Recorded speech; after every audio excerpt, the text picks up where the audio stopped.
저는 지난 시간에 죽음에 이르는 죄에 대한 설교를 한 바 있습니다. 오늘 이 시간에는 그 후속으로 영생으로 인도하는 복음, 영원한 생명으로 인도하는 복음이라는 주제로 말씀을 나누고자 합니다. 오늘 제가 언급하는 성경 구절들은 시간 전략을 위해서 메모해 두셨다가 천천히 보시면 좋을 듯 합니다. 저는 초등학교 2학년 때 처음으로 동네에 있는 장로교회에 다니기 시작했습니다. 어린 마음에 교회 다니고 또 착하게 살면 천국, 그러니까 하나님의 왕국에 간다고 생각했기 때문입니다. 그때 교회에 다니게 된 목적인 교회에 다니는 것이 하나님의 왕국에 들어가기 위한 필수 조건으로 생각했기 때문입니다. 저는 당시에 하나님이 창조주인 것도 알았고 예수님이 하나님의 아들이신 것도 알았지만 구원은 받지 못했습니다. 이유는 내가 착하게 살아서 내가 교회를 열심히 나가서 구원받는다고 생각했기 때문입니다. 당시에 저는 성경적인 죄의 개념이나 십자가가 주는 의미에 대해서 잘 몰랐습니다. 그러다가 20대가 되니 사회가 이렇게 부조리하고 불합리한데 과연 하나님이 계실까? 하나님이 계시다면 이렇게 모순투성인 사회를 보고만 계실까 하는 의문을 가지게 되었습니다. 그러던 중에 하나님의 은혜로 행당동에 있는 성서 침례교회에 출석하게 되었고 그때 처음으로 모든 사람은 죄인이며 죄 때문에 지옥에 간다는 사실을 알게 되었습니다. 장로교회를 다니던 저에게 구원에 대한 메시지는 매우 생소했습니다. 교회에 출석하면 자동으로 구원받는다고 생각했던 저에게 하나님의 은혜로 거듭난다는 죄사함의 구원 메시지는 신선한 충격이었습니다. 당시의 성서 침례교회는 구원에 대해 매우 강조했던 교회입니다. 매 설교 때마다 구령 초청과 구령 상담이 있었고 때와 장소를 가리지 않고 구원을 강조하는 분위기였습니다.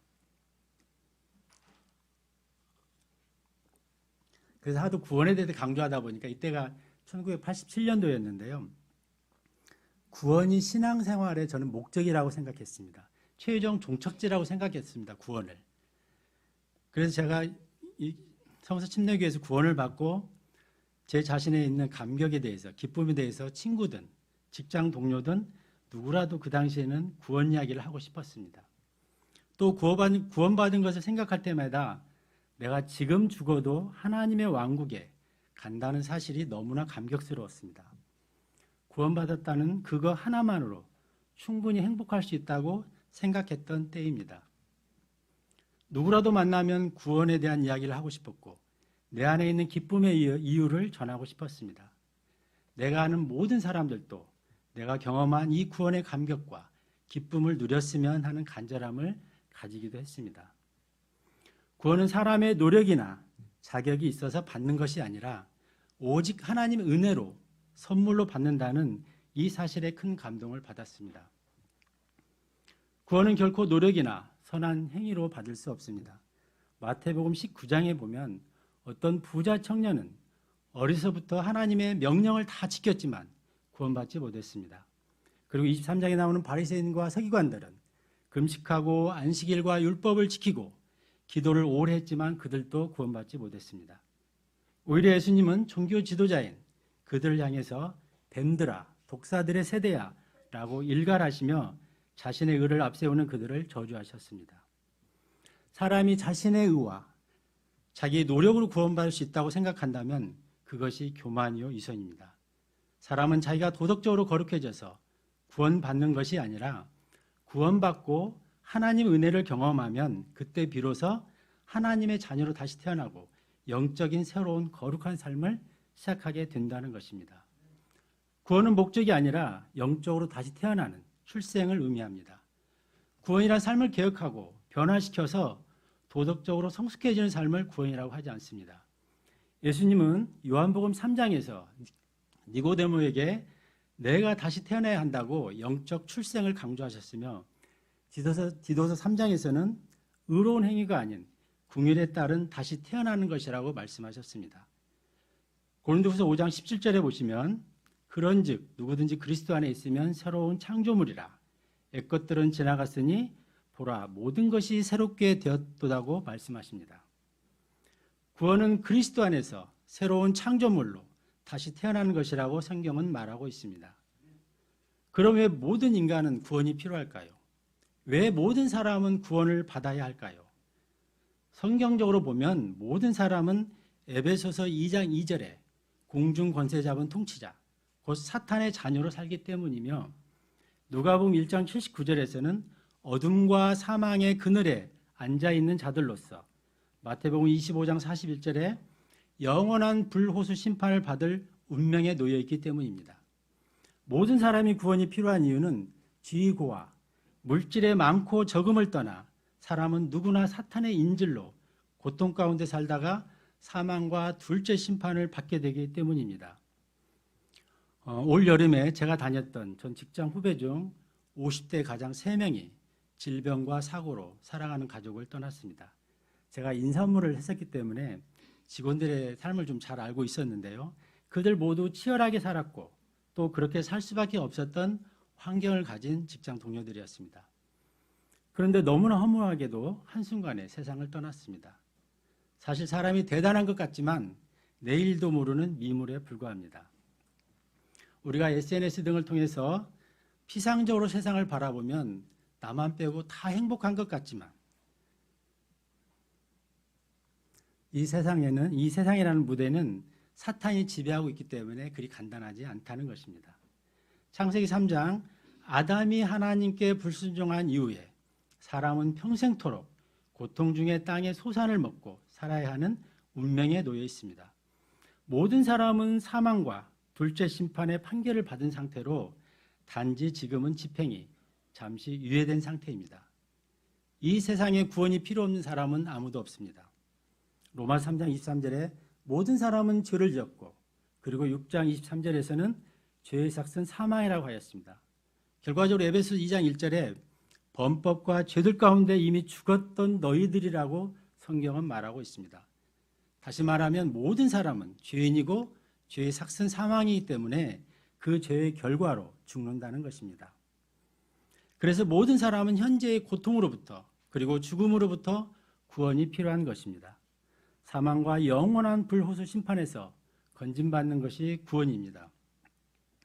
사람이 사망에서 구원받기 위해서는 먼저 사망의 원인이 되는 죄에 대해 알아야 합니다.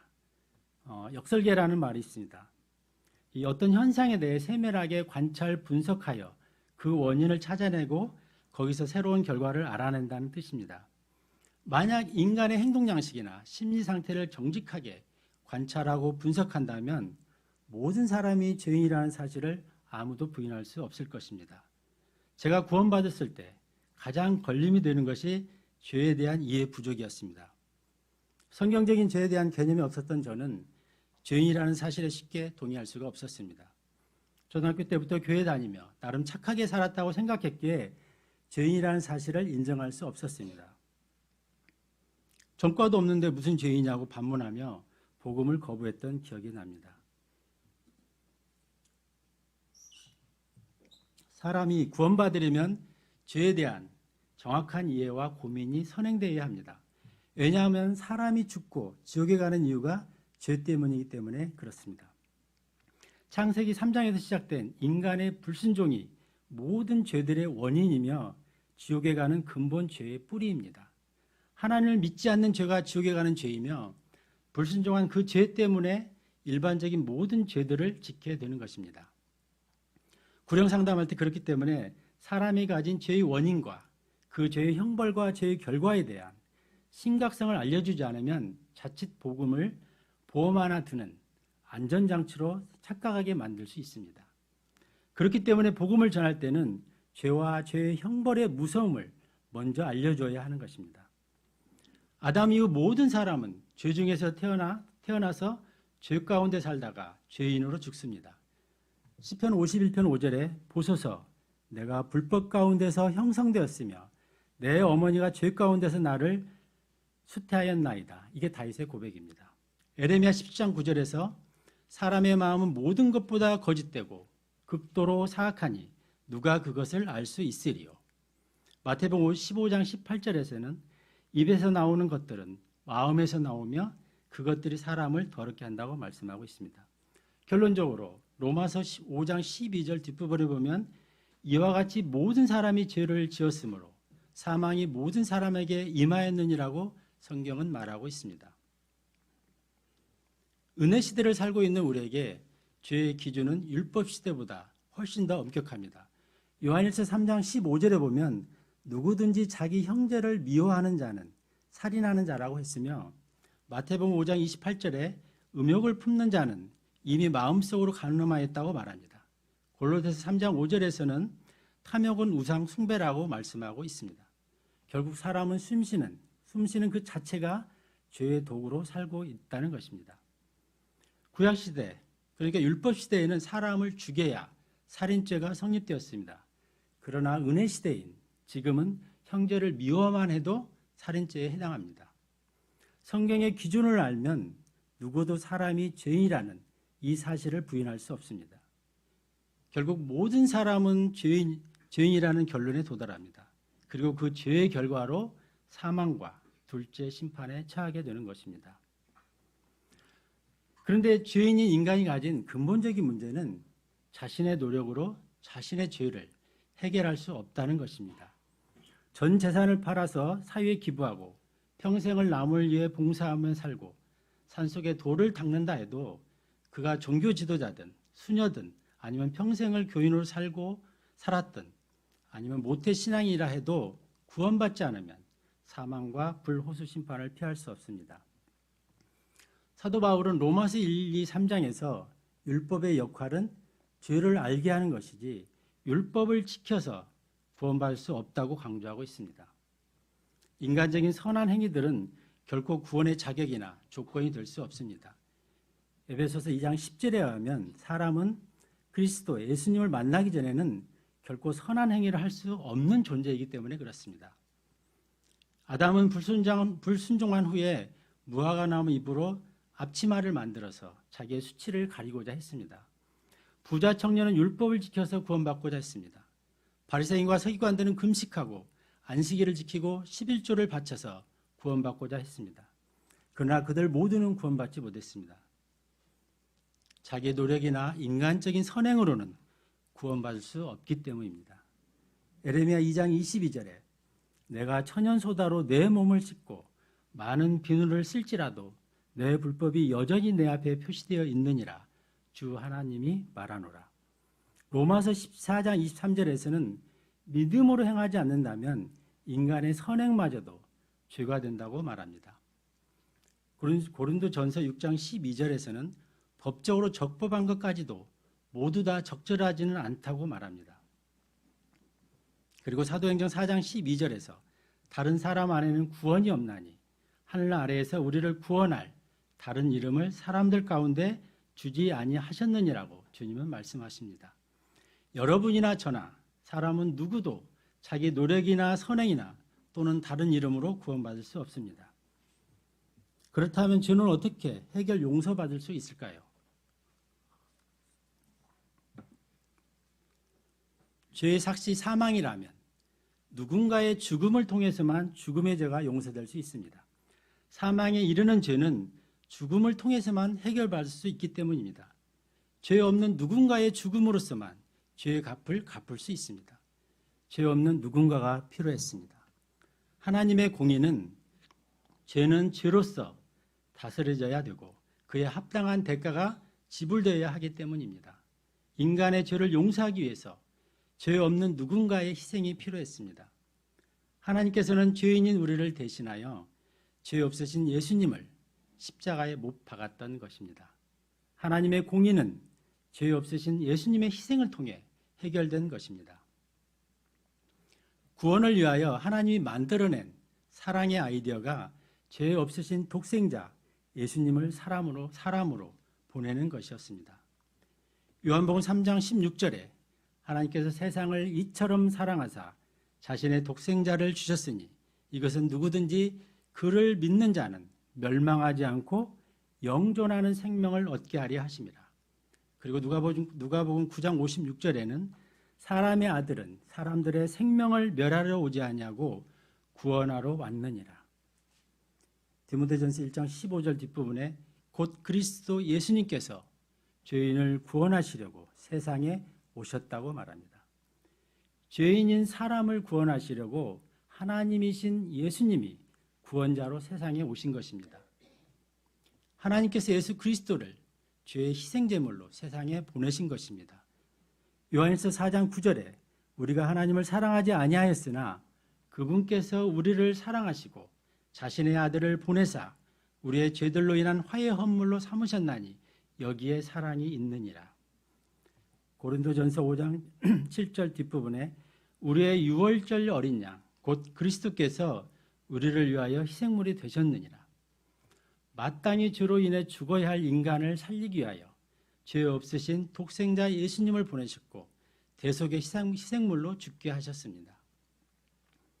여기서 구속하다, 대속하다는 의미는 비슷합니다.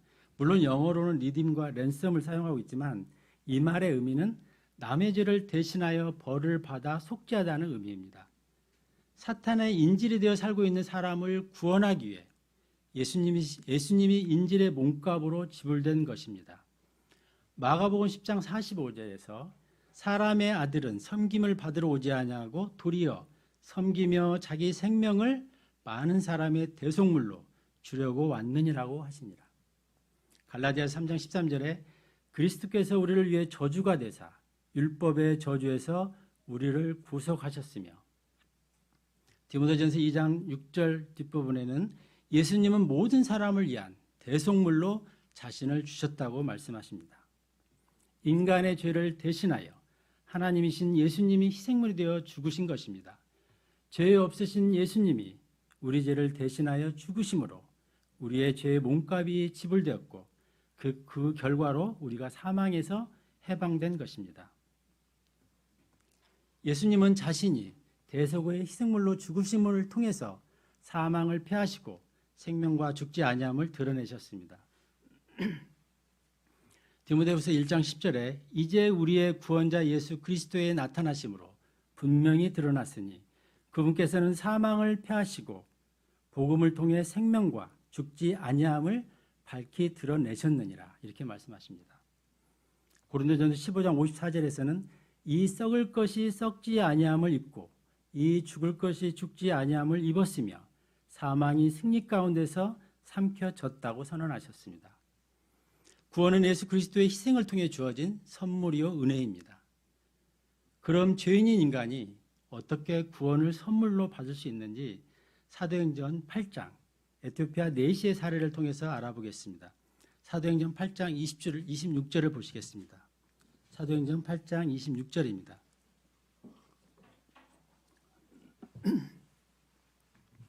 사도행전 8장의 배경은 이렇습니다. 우리가 구약과 신약의 기준점을 예수님의 십자가 사건으로 볼 때 이 8장의 배경은 신약 시대로 예수님이 십자가에 죽고 3일 만에 부활 승천하셨고 3일 만에 부활하시고 그 후에 승천하셨고 성령님이 강림한 후입니다. 그리고 아직 이때는 유대인 중심의 교회 공동체를 이루고 있을 때입니다.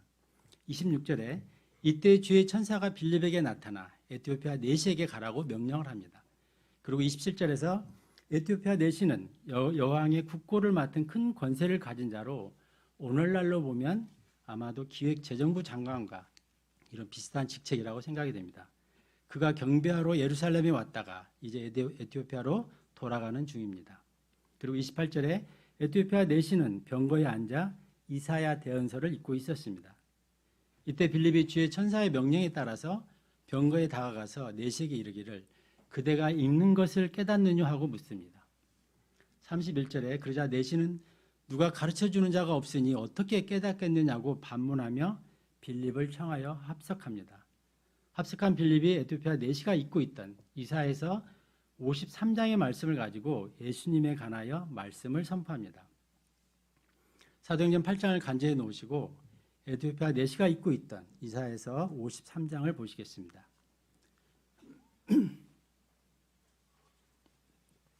이사야서는 예수님이 유다 베들레헴에 태어나기 약 700년 전에 예언으로 기록된 말씀입니다. 여기 이사야서 53장 3절에서 7절을 근원을 예수님으로 바꿔서 제가 읽어보겠습니다. 천천히 따라오시기 바랍니다. 3절입니다. 예수님은 사람들에게 멸시를 당하고 거부되었으며 슬픔의 사람이요 고통을 잘 아는 자라. 우리는 예수님을 피하려는 것 같이 우리의 얼굴을 감추었으며 예수님은 멸시를 당하였고 우리는 예수님을 귀히 여기지 아니하였도다. 참으로 예수님은 우리의 고통을 짊어지고 우리의 슬픔을 담당하였거늘 우리는 예수님이 매를 맞고 하나님께 맞아 고난을 당한다고 생각하였노라. 그러나 예수님은 우리의 범법들로 인해 부상을 당하고 우리의 불법들로 인해 상하였노라. 예수님이 징벌을 받음으로 우리가 화평을 누리고 예수님이 채찍에 맞음으로 우리가 고침을 받았도다. 우리는 다 양 같아서 길을 잃고 각각 자기 길로 갔거늘 주께서는 우리 모두의 불법을 예수님에게 담당시키셨도다. 예수님은 학대를 당하고 고난을 당하였어도 자기 입을 열지 아니하였으며 도살장으로 향하는 어린 양같이 끌려가며 털 깎는 자 앞에서 잠잠한 양같이 자기 입을 열지 아니하는도다. 예수님은 감옥에도 가지 못하고 공정한 재판도 받지 못하였으니 누가 그의 세대를 밝히 드러내리요. 예수님은 산자들의 땅에서 끊어졌으며 내 백성의 범법으로 인하여 매를 맞았도다. 이사야서 53장은 예수님이 마치 양과 같이 희생물이 되어 끌려가시고 죄의 대속물로 십자가에서 죽으시는 모습이 생생하게 기록되어 있습니다. 우리가 성경의 진리임을 거부할 수 없는 이유는 700년 전의 예언이 700년 후에 정확히 성취되는 것을 보여주기 때문입니다. 다시 사도행전 8장으로 돌아가겠습니다. 사도행전 8장입니다. 34절에서 이사야서를 본문으로 내시가 묻고 빌립이 답하는 형식으로 빌립이 내시에게 예수님에 관한 복음을 선포합니다. 그리고 37절 빌립이 내시에게 마음을 다하여 믿느냐고 묻습니다. 이에 내시가 예수 그리스도께서 하나님의 아들이심을 내가 믿노라라고 대답합니다. 에티오피아 내시는 예수님이 구원자 곧 그리스도이신 것을 알았고 믿었습니다. 여기서 우리가 알 수 있는 것은 에티오피아 내시는 예루살렘까지 먼 길을 하나님께 경배하러 왔지만 아직 이때까지는 구원받지 않았다는 것입니다. 하지만 빌립이 이사야서 53장을 가지고 예수님에 대해 선포하자 내시는 예수님이 어떤 분이신지를 알았고 예수님을 구원자 그리스도로 믿었으며 그때 즉시 구원이 이루어졌습니다. 그리고 침례에 순종했던 것입니다. 39절에 내시가 침례를 받고 물이 많은 곳에서 올라왔다는 것은 물로 뿌리는 세례가 아니라 물에 잠기는 침례를 받았다는 것을 알 수 있습니다. 우리가 37절을 다 같이 읽어보겠습니다. 사도행전 8장 37절입니다. 사도행전 8장 37절이요. 시작. 빌립이 이르되 만일 그대가 마음을 다하여 믿으면 받을 수 있느니라 하니 그가 응답하여 이르되 예수 그리스도께서 하나님의 아들이심을 내가 믿노라 하니라. 이 37절은 내시의 믿음의 고백이 담긴 매우 귀중한 말씀입니다. 그런데 개역성경에는 이 구절이 없음으로 빠져 있습니다. 왜 빠져 있을까요? 뭔가 사악한 의도가 있음을 알 수 있습니다. 우리가 구원받은 것도 큰 복이지만 바른 성경, 킹제임스 성경으로 성경을 공부하며 하나님을 알아가는 것, 이 또한 복이라는 것을 기억해야 할 것 같습니다. 우리가 이사야 53장에서 알 수 있는 것은 하나님이신 예수님은 우리의 죄를 대속, 속량하기 위하여 마치 어린 양과 같이 도살장, 십자가로 끌려가셨습니다. 예수님은 최소한의 법적 보호도 없이 죄의 대속물이 되어 잠잠히 우리의 죄를 담당하신 것입니다. 창조주 하나님이 어리석고 무지한 창조물, 인간을 구원하기 위해 사람에게 고통과 멸시와 조롱을 당하신 것입니다. 우리의 구원은 예수님의 이러한 엄청난 고난과 희생과 사랑을 통해 주어진 선물입니다. 구원은 결코 공짜가 아닙니다. 예수님의 희생을 통해 주어진 선물인 것입니다. 우리 사람의 편에서는 구원이 거저받는 선물이지만 하나님이신 예수님께서는 견디기 힘든 고통과 희생과 멸시를 당해서 이루어주신 은혜요 선물입니다. 에티오피아 내시는 어떻게 구원받았습니까? 간단히 요약해 보고자 합니다. 먼저 빌립을 통해 복음이 선포되었고 그리고 복음을 듣고 에티오피아 내시가 예수님이 그리스도이심을 마음으로 믿었으며 그 결과 구원받았고 그리고 침례에 순종하였습니다. 누구라도 복음을 듣고 마음으로 믿어 순종하면 구원받을 수 있습니다. 그러나 아무리 위대한 약속, 위대한 선물이라도 자유의지를 가진 인간은 자신의 의지로 예수님을 구원자, 그리스도로 받아들일 수도 있고 거부할 수도 있습니다. 사람이 거부하면 하나님도 어떻게 강제할 수가 없습니다. 영원한 생명으로 인도하는 복음은 은혜로 거저주시는 선물이지만 만약 본인이 거부하면 어찌할 방법이 없는 것입니다. 구원은 복음을 듣고 이에 동의하여 자신의 자유의지로 받아들일 때만 주어지는 선물이며 은혜입니다. 우리가 예수님을 마음으로 믿어서 예수님을 구원자, 그리스도로 영접할 때 하나님의 자녀가 되고 영적으로 다시 태어나는 놀라운 은혜를 경험하게 됩니다. 요한복음 1장 12, 13절 잘 아시겠지만 읽어보겠습니다. 그분을 받아들인 자들, 곧 그분의 이름을 믿는 자들에게는 다 하나님의 아들이 되는 권능을 그분께서 주셨으니 이들은 혈통으로나 육신의 뜻으로나 사람의 뜻으로 나지 아니하고 오직 하나님에게서 태어난 자들이니라. 누구라도 예수님을 구원자로 받아들이면 하나님의 자녀로 다시 태어나는 것입니다. 갈라디아 3장 26절 27절에서 너희가 다 그리스도 예수님을 믿는 믿음으로 말미암아 하나님의 자녀가 되었나니 너희 중에서 그리스도 안으로 침례를 받은 자는 다 그리스도로 옷 입었느니라. 구약시대에 가죽옷을 입었다면 은혜시대 사는 우리에게는 그리스도의 옷을 입었다는 것입니다. 우리가 믿음으로 구원받으면 그 결과로 우리는 그리스도로 옷 입었으며 그리스도인으로서의 정체성을 가지고 살게 된 것입니다. 예수님을 영접하여 하나님의 자녀가 되면 어떤 변화가 일어날까요? 첫째는 우리는 사망에 이르는 죄가 제거되고 용서받고 사망에서 생명으로 옮겨짐을 받습니다. 로마서 5장 21절에 이것은 죄가 군림하여 사망에 이르게 한 것 같이 은혜도 의를 통해 군림하여 예수 그리스도 우리 주로 말미암아 영원한 생명에 이르게 하려 함이라. 에베소서 2장 1절에 또 그분께서 범법과 죄들 가운데서 죽었던 너희를 살리셨도다. 우리의 죄가 제거되고 용서받았으며 죽음에서 사망으로 옮겨진 것입니다. 두 번째는 사망의 주인이라고 하고 세상 통치자라고도 하는 마귀 사탄에게서 벗어나 우리는 승리자의 편에 서게 됩니다. 요한일서 5장 4절에 무엇이든 하나님에게서 난 것은 세상을 이기느니라. 세상을 이기는 승리는 이것이니 곧 우리의 믿음이니라.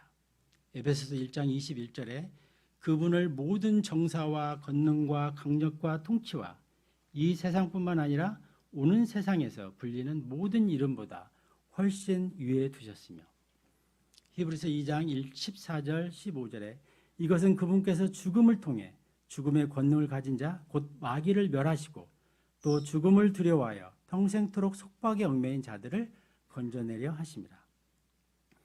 예수님은 죽음을 통해 죽음의 권능을 이기셨고 죽음의 주인인 사탄을 물리친 분이십니다.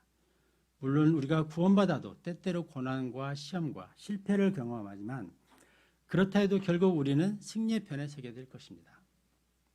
마치 다 끝난 스포츠 경기 녹화 방송을 보는 것처럼 중간중간에 위험도 처하고 때로는 역전을 당하기도 하지만 최종적으로는 우리가 승리자 편에 있다는 것, 이기고 있다는 것을 알게 될 것입니다. 구원의 안전보장과 확신을 주는 말씀 몇 구절만 찾아보고 마치겠습니다. 저에게 가장 구원의 확신을 주고 흔들릴 때마다 붙잡아줬던 요한복음 5장 24절입니다. 제가 믿겠습니다. 진실로 진실로 내가 너에게 이르노니 내 말을 듣고 또 나를 보내신 분을 믿는 자는 영존하는 생명이 있고 또 정죄에 이르지 아니하리니 사망에서 생명으로 옮겨졌느니라. 예수님을 믿으면 영존하는 생명이 있을 것이다가 아니라 이미 있다고 선언해 주십니다. 그리고 사망에서 생명으로 옮겨질 것이다가 아니라 완료형으로 옮겨졌다고 말씀하십니다. 우리의 구원은 죽어봐야 하는 희미한 것이 아닙니다. 이미 우리는 영원한 생명 가운데 살고 있음을 알아야 합니다. 아멘이 되시나요? 예, 감사합니다. 그럼 로마서 8장 38절 39절을 읽고 마치겠습니다. 로마서 8장 38절 39절입니다. 로마서 8장 38절입니다. 로마서 8장 38절. 내가 확신하노니 사망이나 생명이나 천사들이나 정사들이나 권능들이나 현재 있는 것들이나 장래 있을 것들이나 높음이나 깊음이나 다른 어떤 창조물이라도 능히 우리를 그리스도 예수 우리 주 안에 있는 하나님의 사랑에서 떼어놓지 못하리라. 네, 기도하고 마치겠습니다.